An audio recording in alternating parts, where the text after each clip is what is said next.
Hello बच्चों, आपका स्वागत अपने YouTube channel Usha study classes में। तो बच्चों, आज हम पढ़ेंगे नेताजी सुभाष चंद्र बोस पर निबंध।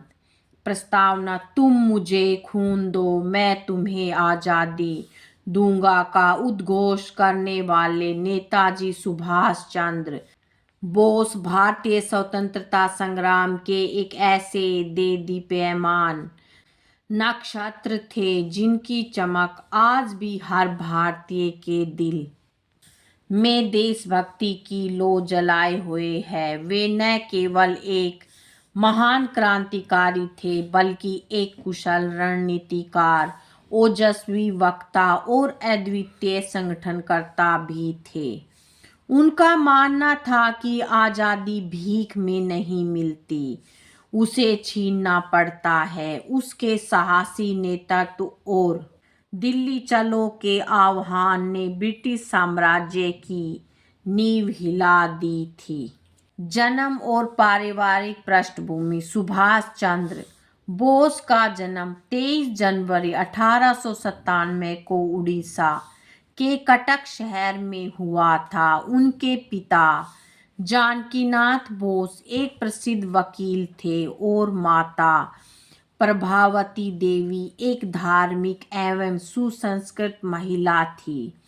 सुभाष अपने माता पिता की 14 संतानों में 9वीं संतान थे। बचपन से ही वे कुशाग्र बुद्धि के थे और उनमें देश प्रेम की भावना कूट कूट कर भरी थी। शिक्षा और प्रारंभिक जीवन: सुभाष चंद्र बोस की प्रारंभिक शिक्षा कटक के प्रोटेस्टेंट यूरोपियन स्कूल में हुई। इसके बाद उन्होंने रेवेन्शा कॉलेजिएट स्कूल से मैट्रिक की परीक्षा उत्तीर्ण की, जहां वे अपनी कक्षा में दूसरे स्थान पर थे। उच्च शिक्षा के लिए वे कलकत्ता के प्रेसिडेंसी कॉलेज गए। बाद में उन्होंने स्कॉटिश चर्च कॉलेज से दर्शन शास्त्र में स्नातक की डिग्री प्राप्त की। अपने पिता की इच्छा का सम्मान करते हुए वे भारतीय सिविल सेवा की परीक्षा देने इंग्लैंड गए। 1920 में उन्होंने इस कठिन परीक्षा में चौथा स्थान प्राप्त किया, लेकिन जलियांवाला बाग हत्याकांड और देश की गुलाम स्थिति ने उनके मन को झकझोर दिया। उन्होंने अंग्रेजों की सेवा करने से इनकार कर दिया और 1921 में ICS से इस्तीफा दे दिया, जो उस समय एक बहुत बड़ा बलिदान था। राजनीतिक जीवन में प्रवेश: विदेश लौटने के बाद सुभाष चंद्र बोस देशबंधु चित्तरंजन दास के संपर्क में आए, जिन्हें वे अपना राजनीतिक गुरु मानते थे। वे भारतीय राष्ट्रीय कांग्रेस में शामिल हो गए और शीघ्र ही युवाओं के प्रिय नेता बन गए। उन्होंने असहयोग आंदोलन में सक्रिय भूमिका निभाई और कई बार जेल भी गए। 1938 में हरिपुरा अधिवेशन और 1939 में त्रिपुरी अधिवेशन में उन्हें निर्विरोध कांग्रेस का अध्यक्ष चुना गया। हालांकि महात्मा गांधी के साथ वैचारिक मतभेदों के कारण उन्होंने 1939 में कांग्रेस अध्यक्ष पद से इस्तीफा दे दिया और फॉरवर्ड ब्लॉक नामक एक नए दल की स्थापना की। दूसरे विश्व युद्ध का अवसर और विदेश यात्रा: द्वितीय विश्व युद्ध के दौरान सुभाष चंद्र बोस ने देखा कि ब्रिटेन कमजोर पड़ रहा है। उन्होंने सोचा कि यह भारत की आज़ादी के लिए सही समय है। अंग्रेजों ने उन्हें उनके घर में ही नज़रबंद कर दिया था, लेकिन 1941 में वे भेष बदलकर भारत से भाग निकलने में सफल रहे। वे पेशावर, काबुल और मॉस्को होते हुए जर्मनी पहुंचे, जहां उन्होंने एडोल्फ हिटलर से मुलाकात की। जर्मनी में ही उन्हें नेताजी के नाम से पुकारा जाने लगा।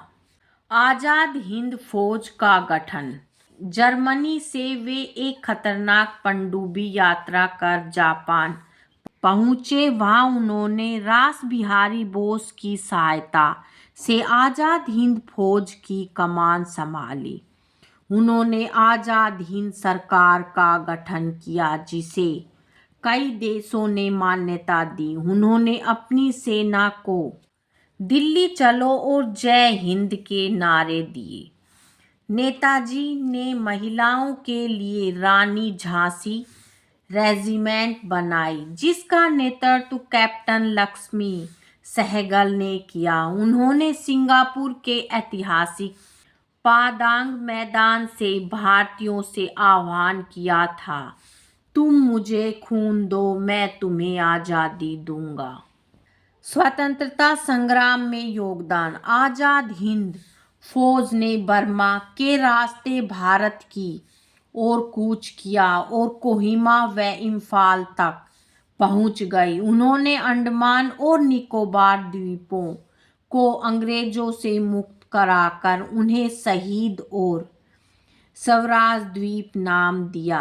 भले ही संसाधनों की कमी और जापान के आत्मसमर्पण के कारण आईएनए को पीछे हटना पड़ा, लेकिन इस सेना के साहस ने ब्रिटिश सेना में मौजूद भारतीय सैनिकों के भीतर विद्रोह की ज्वाला भड़का दी, जो अंततः 1947 में भारत की स्वतंत्रता का मुख्य कारण बनी। रहस्यमयी मृत्यु। 18 अगस्त 1945 को ताइवान के ताइहोकू हवाई अड्डे पर एक विमान दुर्घटना में नेताजी की मृत्यु की खबर आई। हालांकि उनकी मृत्यु आज भी भारतीय इतिहास का सबसे बड़ा रहस्य बनी हुई है। कई लोग मानते हैं कि वे उस दुर्घटना में जीवित बच गए थे। भारत सरकार ने इस रहस्य को सुलझाने के लिए सहानवाद समिति, खोसला आयोग और मुखर्जी आयोग का गठन किया, लेकिन कोई ठोस निष्कर्ष नहीं निकल सका। व्यक्तित्व और विचारधारा। नेताजी एक दूरदर्शी नेता थे। वे जाति, धर्म और संप्रदाय से ऊपर उठकर एक अखंड भारत का सपना देखते थे। वे समाजवाद के समर्थक थे और चाहते थे कि आज़ाद भारत में सभी को समान अवसर मिले।